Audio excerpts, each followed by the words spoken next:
Hi అండి అందరికీ రాఖీ పౌర్ణమి శుభాకాంక్షలు. మీ ఇంట్లో అందరూ మీ అన్నయ్యలకి, తమ్ముళ్ళకి రాఖీలు కట్టేశారా అండి? ఎలా గడిచింది? నేనైతే మా ఇద్దరు తమ్ముళ్ళకి కట్టేశానండి. బెంగుళూరులో తమ్ముడు ఉంటాడు కదా, వాడికి రాఖీ కొరియర్ చేశాను. వీడు ఇంకో తమ్ముడు ఆంటీ వాళ్ళ కొడుకు అనమాట. ఎవ్రీ ఇయర్ వస్తాడు, నేను కట్టేస్తాను. వాడి చేతికి చూసారా ఎన్ని రాఖీలు ఉన్నాయో, అందరి దగ్గరికి వెళ్తాడండి. వాడు ఓన్ సిస్టర్ అంటూ లేకపోయినా ఆంటీ వాళ్ళ కూతుర్లు, పెద్దమ్మ, పిన్ని వాళ్ళ కూతుర్లు అందరితో కట్టించుకుంటాడు. పాపం వాడు మంత్ శాలరీ మొత్తం గిఫ్ట్లకే సరిపోతుంది. నేను కట్టేసిన తర్వాత నాకు మనీ ఇచ్చేసాడు, నా గిఫ్ట్ అయిపోయింది. వాడు వెళ్ళిపోయాడు, ఆఫీస్ నుంచి మధ్యలో వచ్చాడట, వెళ్ళిపోయాడు. నా కొడుకు కట్టడానికి వాళ్ళ అక్కలు ముగ్గురు వచ్చారు. పెద్ద మావయ్య అంటే నాకు మావయ్య కూతుర్లు, వాడికి పెద్దనాన్న కూతుర్లు కదండి, అలాగనమాట. అంటే నేను మావయ్యనే పెళ్లి మేనమావనే నాకు ఇచ్చారు, అదనమాట. అయితే నాకు మావయ్య కూతుర్లు వీళ్ళు ముగ్గురు, పెద్ద మావయ్య కూతుర్లు, ఇంకొక ఇద్దరు చిన్న మావయ్య కూతుర్లు, నా కూతురు, టోటల్ ఆరుగురు చెల్లెలతో కట్టించుకుంటున్నాడు. ఆరుగురు అక్కలతో కట్టించుకుంటున్నాడు నా కొడుకు. ఫుల్గా ఈడ్ చేయి కూడా చూడండి, రాఖీ సినిమాలో జూనియర్ ఎన్టీఆర్ గారు లాగా ఆ చేయిలా అనిపిస్తుంది అన్నమాట. ఆ చేయి కూడా అన్ని రాఖీలు ఉంటాయి వాడి చేతికి. అలా కట్టేసుకున్న తర్వాత చాలా ఇయర్స్ తర్వాత వాడు అలా కోఆపరేట్ చేస్తున్నాడు. వాళ్ళు చాలా ఎగ్జైట్ అవుతున్నారు, ఎందుకంటే ఎవ్రీ ఇయర్ వాడు అలా కూర్చోడండి, చాలా అల్లరి పెట్టేస్తాడు. ఏదో వాడి చేతికి ఏదో చేసేస్తున్నట్టే చెయ్యి అస్సలు ఇవ్వడు, అస్సలు అలా కూర్చుని కూడా కూర్చోడు. ఎందుకో అలా బుద్ధిగా కూర్చున్నాడు. అందులో స్వీట్ ఒకటి నచ్చిందేమో, ఆ స్వీట్ బాక్స్ ఒడిలో పెట్టుకుని, వాళ్ళ పెద్దక్క తెచ్చింది, ఆ స్వీట్ బాక్స్ ఒడిలో పెట్టుకుని అలా తింటూ కూర్చున్నాడు. కోఆపరేట్ చేశాడు చాలా బాగా. వీళ్ళు చాలా ఎగ్జైట్ అయ్యారు. అది అలా ఉంటే నా లైఫ్లో ఈ రాఖీ అంటే ఒక జరిగింది, ఒక సిచ్యువేషన్, అది మీతో షేర్ చేసుకుంటాను. ఇవ్వండి, బొట్టు పెడుతుంది కదా, వాళ్ళ హస్బెండ్ నాకు అన్నయ్య అవుతారు కదా, అంటే పెద్ద మావయ్య ముగ్గురు అల్లుళ్ళు నాకు అన్నయ్యలు కదా, అందులో చిన్నన్నయ్య బాగా క్లోజ్ అనమాట. అయితేనేమో అందరు అన్నయ్యలు క్లోజే, అందులో ఈ చిన్నన్నయ్య అంటే ఫ్రీగా మూవ్ అవుతారు అన్నమాట. చెల్లి అని చెప్పి చాలా ఫ్రీగా ఉంటారు. అలాగే నాకు ఒకసారి ఫస్ట్ స్టార్టింగ్ ఇయర్ అనుకుంటా, రాఖీ కట్టించుకోవడానికి వచ్చారు.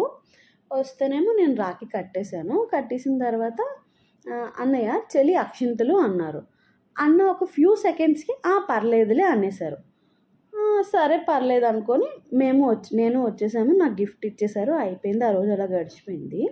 ఆ నెక్స్ట్ డే ఏంటి అన్నయ్య ఎందుకు ఇలా అన్నారు అక్షింతలు అది అని చెప్పి, ఆ సిచ్యువేషన్ ఎందుకు తేడా కొట్టిందని చెప్పి ఆలోచిస్తుంటే కదా, నేను అనుకున్నది ఏంటి, అన్నయ్య నా కాళ్ళకి దండం పెడతారు, నేను అక్షింతలు వేస్తాను. అంటే అక్కడ రాఖీ అంటే నాకు ఇద్దరు తమ్ముళ్ళు కదండి, సో అది జరిగింది అంతే. ఎందుకంటే నాకు ఇద్దరు తమ్ముళ్ళు కాబట్టి వాళ్ళు నా కాళ్ళు దండం పెడితే నేను అక్షింతలు వేస్తాను, ఇది జరిగే స్టోరీ.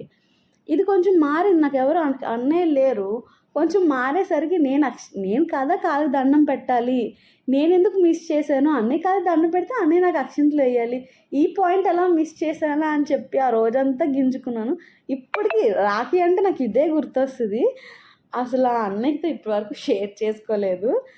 అన్నయ్య, నాయుడన్నయ్య, మీకు ఇది గుర్తుందా, ఈ సిచ్యువేషను ఉంటే కామెంట్ చేయండి. ఇదండి, మీ లైఫ్లో కూడా ఇలాంటివి ఏమైనా జరిగాయా కామెంట్ చేయండి. నెక్స్ట్ వాళ్ళ అక్కలకి నా కొడుకు శారీస్ ఇస్తున్నాడు. అమ్మ వీళ్ళ ఆడపిల్లలు కదండి, అందుకని చెప్పి అందరికీ చీరలు తీస్తుంది. ఎవ్రీ ఇయర్ శారీస్ ఇస్తాం అన్నమాట. పెద్దనుకోటి, చిన్ననుకోటి, ఇంకో అక్కకి మధ్యలో ఇంకో అక్క ఉంటుంది, తను కట్టేసి వెళ్ళిపోయింది. వీడియో అంటే నాకు వద్దురా అనుకొని వెళ్ళిపోయింది, తనకి ఇచ్చేసింది.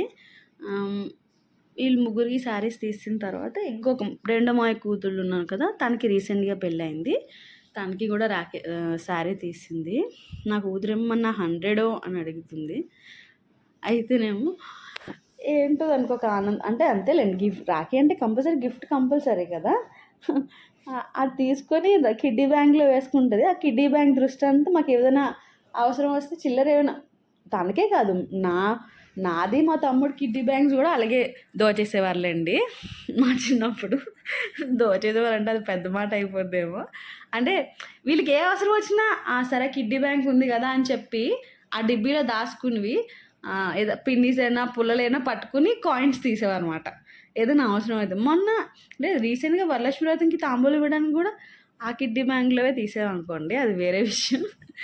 ఎవరికైనా దృష్టి ముందు అటే వెళ్తది కదా! ఇగోండి తను రెండో మావయ్య చిన్న కూతురు. మీకు తెలిసే ఉంటది. It's me Lavanya Insta ID మాట. నెక్స్ట్ యూట్యూబ్ ఏమో మీ వైజాగ్ అమ్మాయి. హ్మ్. ఆహ్, అంటే యూట్యూబ్ ఐడీ మాట అది. నాకు చెప్పడం కొత్త. సో, అది. తను కడుతుంది. ఇంకొక అక్క తనకి ఇంకో అక్క కూడా ఉంది. తను రాలేదు. చెప్పాను కదా! రీసెంట్‌గా పెళ్ళయిందని చెప్పి తనే. తనకి శారీ ఇచ్చేసిందమ్మ. దీనికేమో డబ్బులిచ్చేసింది. అంటే తను జాబ్ చేస్తుంది. చిన్నదే కదా! ఏమైనా అవసరాలుంటాయని చెప్పి. అంటే డ్రెస్ తీయాలి. మాకెళ్ళడం అవ్వలేదు. శారీస్ తీసింది గానీ డ్రెస్‌కి షాపింగ్‌కి అవ్వలేదు. అందుకని మనీ ఇచ్చేసింది. అదండి. ఇలా గడిచింది మా రాఖీ. మా తమ్ముడికి నేను పంపించేసాను చెప్పాను కదా! ఈ వీడియో గనుక నచ్చితే లైక్ చేయండి, షేర్ చేయండి. మీ లైఫ్‌లో ఎలా జరిగిందో మీకేమైనా అలాంటి ఫన్నీ మూమెంట్స్ ఏమైనా ఉంటే కామెంట్ చేయండి. Please subscribe my channel. Thank you so much for watching. Thank you. తను చాక్లెట్ తెచ్చిందట. ఇస్తానంటుంది. వద్దని చెప్పేసాను. ఫ్రిడ్జ్‌లో పెట్టమన్నాను. ఎందుకంటే ఆల్రెడీ ఒక చాక్లెట్ తినేసాడు. ఈ స్వీట్స్ ఒకటి తినేస్తున్నాడు కదండీ! ఫుల్ దగ్గు పట్టుకుంది నైట్ అంతా. అప్పటికప్పుడు లేచి అల్లం రసం పట్టాను. ఇగోండి ఇది తమ్ముడిదనమాట. వాడు వీడియో కాల్ చేస్తే స్క్రీన్ షాట్ తీశాను. Thank you so much for watching. Bye అండి. నమస్తే.